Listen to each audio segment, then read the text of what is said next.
In the grand halls of ancient Rome, one color reigned supreme, a shade that spoke of power, wealth, and divinity. It wasn't the gleam of gold or the bold statement of crimson. It was purple, a color so exclusive, so potent, that only the most powerful individuals in the empire dared to wear it. But behind this regal hue lies a fascinating and frankly disgusting story of sea snails, an unbearable stench, and unimaginable wealth. This is the real story of why the ancient Romans were obsessed with purple dye. Our journey begins more than 3,000 years ago, not in Rome, but in the bustling Phoenician city of Tyre, in what we now know as Lebanon. Legend tells us of a shepherd, sometimes identified as Heracles, who was walking along the shore with his dog. He noticed his dog's mouth was stained a deep, rich purple after it had been chewing on a sea snail.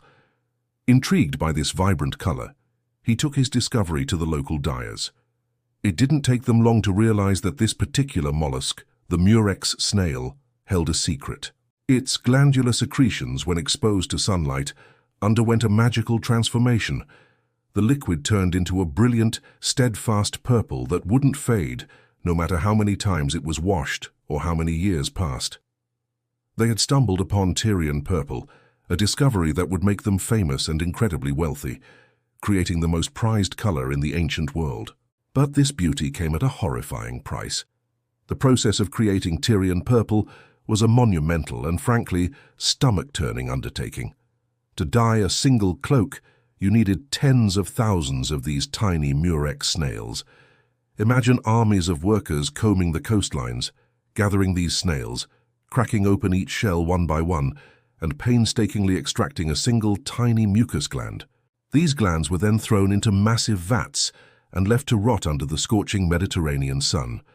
Ancient writers like Pliny the Elder described the smell as absolutely overwhelming, a foul stench so powerful it could be detected for miles. The glands would ferment and boil for days, the mixture slowly shifting from a pale yellow to a deep red, and finally to that coveted deep royal purple. It was a slow, disgusting, and labor-intensive process, but the result was a color that seemed to defy time itself, a color fit for kings and gods. Because of this incredibly difficult process and the sheer number of snails required, Tyrian purple became outrageously expensive. To put it into perspective, the historian Suetonius tells us that a pound of this dye could cost more than an average worker's annual salary. In today's money, we're talking about tens, if not hundreds, of thousands of dollars for enough dye to color a single garment. As a result, it became the ultimate luxury item. Only the absolute elite of Roman society, the wealthiest senators, the most victorious generals, and of course the emperors, could ever hope to afford it. Tyrian purple wasn't just a color, it was the ultimate symbol of status, wealth, and divine authority.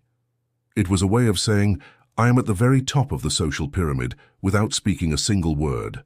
By the height of the Roman Empire, the rules around wearing purple became incredibly strict. It was no longer just a fashion choice, it was a legally enforced statement of supremacy. Roman senators, for instance, wore a white toga with a single distinct stripe of Tyrian purple along its border. This garment, known as the toga praetexta, was an immediate visual marker of their high rank and political power. But for the emperor, the rules were even more exclusive. The emperor's ceremonial robe, the toga picta, was dyed entirely in rich Tyrian purple and intricately embroidered with gold thread. It was strictly illegal for anyone else to wear a fully purple garment. The Emperor Nero, known for his extravagance and paranoia, took this to an extreme. Under his rule, if a common citizen was caught wearing pure purple, it was considered an act of treason, a crime punishable by death. To wear all purple was to symbolically claim the throne itself, a direct challenge to the emperor's authority. But the Romans' love for purple went deeper than its rarity or cost. They genuinely believed it was a color connected to the divine. It was the color of the gods, particularly Jupiter, the king of the Roman pantheon.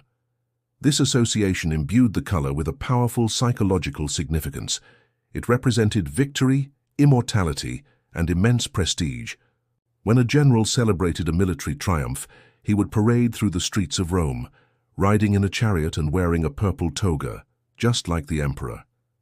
The cheering crowds would see that color and understand that he was a man blessed by the gods, a conqueror who had brought glory to Rome.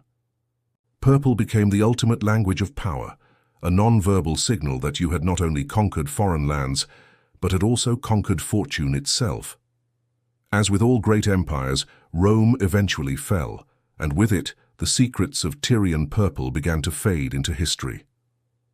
The vast snail harvesting operations dwindled, the trade routes collapsed, and the complex knowledge of how to produce the dye was lost for centuries.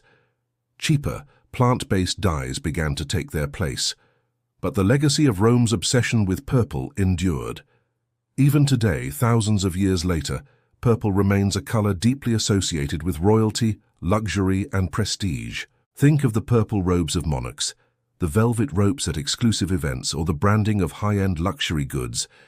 Every time you see that rich shade, you're seeing a faint echo of its ancient past.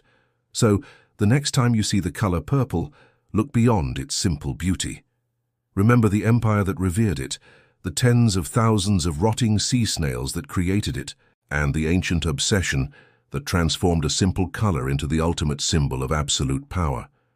Because in ancient Rome, purple wasn't just a dye, it was destiny. Thank you so much for watching. If you found this story as fascinating as I did, don't forget to hit that like button, subscribe to the channel, and ring the bell so you don't miss our next deep dive into history. See you next time.